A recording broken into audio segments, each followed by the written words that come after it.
This morning I'd like to talk to you a little bit about Powerteacher Gradebook and how you can use it more effectively to communicate your message to parents and students. My personal opinion of tools like Powerteacher Gradebook is that they're less an assessment tool and more a communication tool to provide timely and transparent feedback to families. There has been considerable discussion around the upper school about how PowerSchool, combined with your specific grading practices obviously, provides feedback to parents and students. There has been some concern expressed that the grades reported on the student and parent portal might not provide the feedback that accurately reflects the teacher's impression of the student's progress. Part of my mission is to train parents and students to understand PowerSchool and grading practices generally speaking. Personally, I believe that transparency and open communication with families about the realities of grading practices and the nuances of PowerSchool is probably the best approach to minimize confusion. Obviously, educating the community about what we're doing is an ongoing project and can be difficult. For example, take the idea that assignments early in the semester or year might distort grades up or down until more evidence is collected. Personally, I think that this is a fairly basic idea, mathematically speaking at least, and that we can reasonably expect most families to understand it, if it's properly explained to them. Of course, the other part of my mission is to train teachers to take control of their own gradebooks so you can use it to communicate the message that you want to send. There are many sorts of software gradebooks in the world and 1,000 different ways that each one can be configured, but there is no technological solution that can magically transform a row of numbers into the kind of quality feedback that most teachers have in their heads. Ultimately, communicating your grading practices and how they relate to real student progress has always been part of a teacher's job, and probably always will be. However, there are many features of Powerteacher Gradebook that teachers could use more effectively in order to better explain what parents and students are seeing on their end. The purpose of this video is to remind us of some of those features and provide some ideas about how they might be used to improve the quality and accuracy of your feedback. Okay. Let's start with something very basic. If you flip over to your class content page, you'll see the box where we're supposed to put in a short class description. Just the basics about what is going to take place in the course over the year. However, I think this would also be a good spot to provide a little bit more detail about your grading practices. Do you use weighted categories? Are you working on a point-based system? Will you be using the IB scale for grading in this class?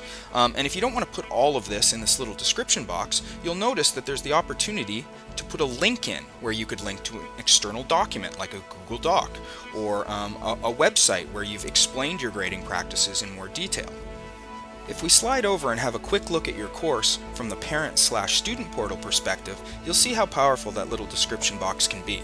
When I click on the grade to reveal more details about how the final grade was generated, you'll see that one of the things that always appears on top of the list of assignments and grades is that section description, which would make it an excellent spot to put a little bit more information about your grading practices. You could even put in a little message reminding parents and students that early on in the year, assignments may distort your grade either upwards or downwards until more assignments and evidence is collected.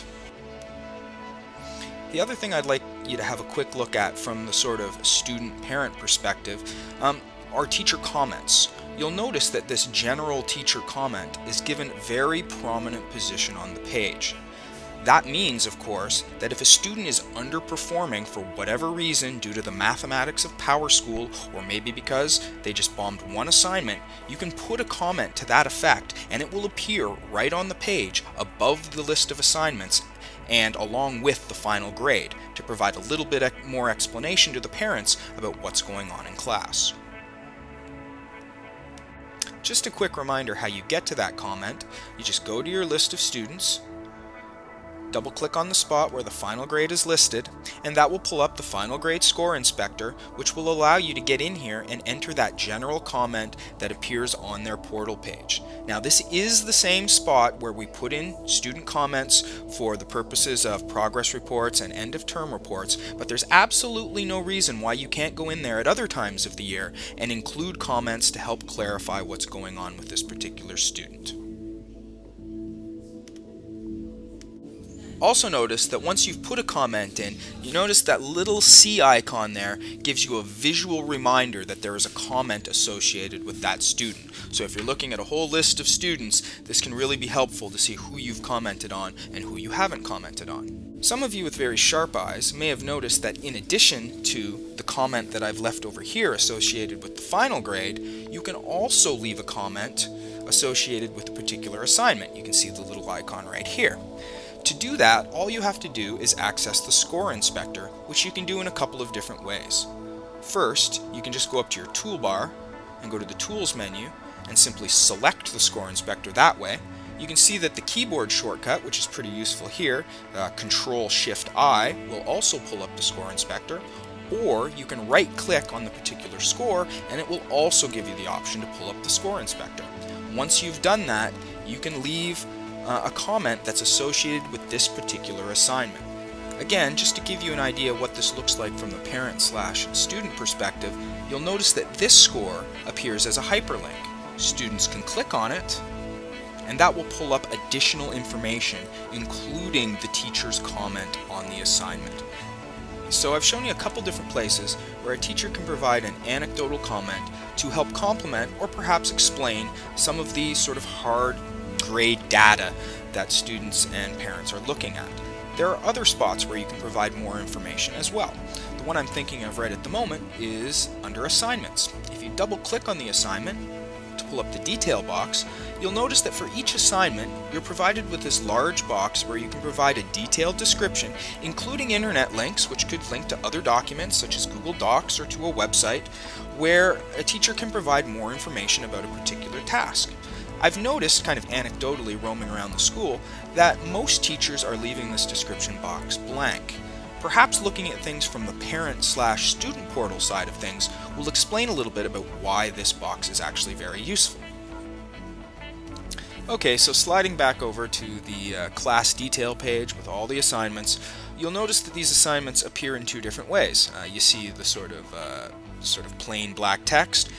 But other assignments, for which I've actually filled in that assignment detail box, you can actually click on those particular assignments and it'll give you a little bit more information, including this extended description.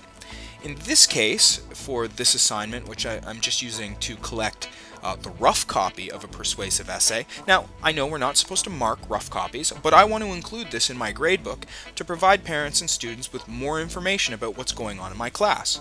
I've exempted it, it's not included in the final grade, but just to be sure everybody gets the message, I've included this message in the description. This column is just being used to track progress towards completion of the persuasive essay. It does not count towards your final grade.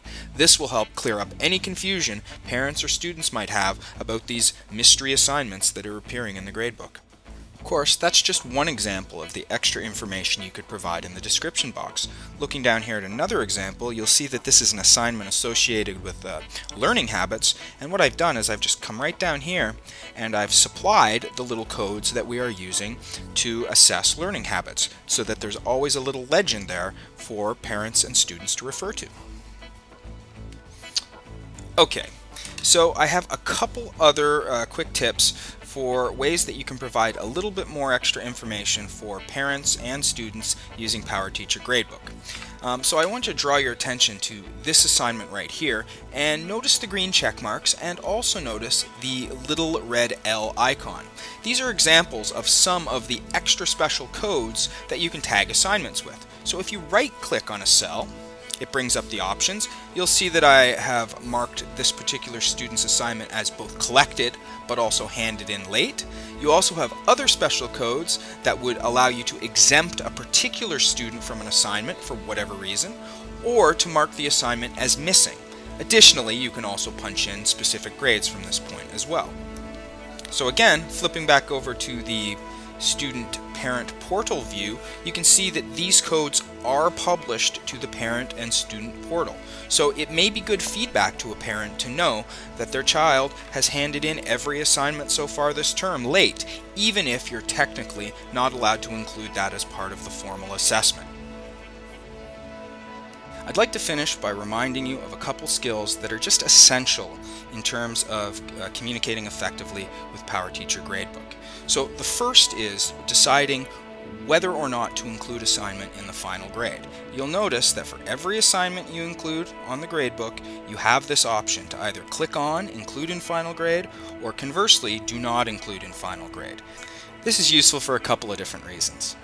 The first and most obvious is that you don't have to include any assignment in your final grade calculation until you're ready. Perhaps you want to take a step back, look at the big picture, look at the whole range of results from a number of different students. And when you're sure that it's not going to throw things off, that it's going to express the sort of result that you want to communicate to parents, then you can come in and include it in the final grade. The second way that this is useful is it allows you to create any number of assignments in your gradebook that are not included in the final grade and perhaps you will never include in the final grade. Perhaps for a long, sort of extended performance task, you want to include benchmarks for handing in a rough copy on time, or completing peer editing, or any other sort of step-by-step bits of the process. Now, we're not supposed to assess those in terms of a hard grade, but that doesn't mean that you can't include them in your gradebook, mark them as complete, or perhaps late, or even missing, and use that information to help communicate to both students and parents why they might be successful or perhaps less successful with that particular task. Along similar lines, I think it's important to remind you that if you flip over to the Publishing tab, you have the power to control when the assignment is published, either immediately, on a specific date, days before the assignment is due, or possibly never, if you just want to call them to keep track of your own personal information, textbook numbers or permission forms or something like that. Also, and somewhat separately, you can also decide with the click of a button to either publish scores to the gradebook or not publish scores to the gradebook. The only proviso for that is, if you're going to include the score in the final grade, Powerteacher Gradebook will force you to publish the assignment eventually. The rationale for that is, obviously, that if an assignment is going to be affecting a student's final grade, it ought to be published to them so that they have all the information. Hopefully, over the course of the last 10 or 11 minutes, I've been able to show you a few tips and tricks to use the features already built into Powerteacher Gradebook to provide feedback to parents and students that's both useful and constructive, as well as accurately representing the message you want to send. As always, if you need any help with any of this, please see me for some FaceTime.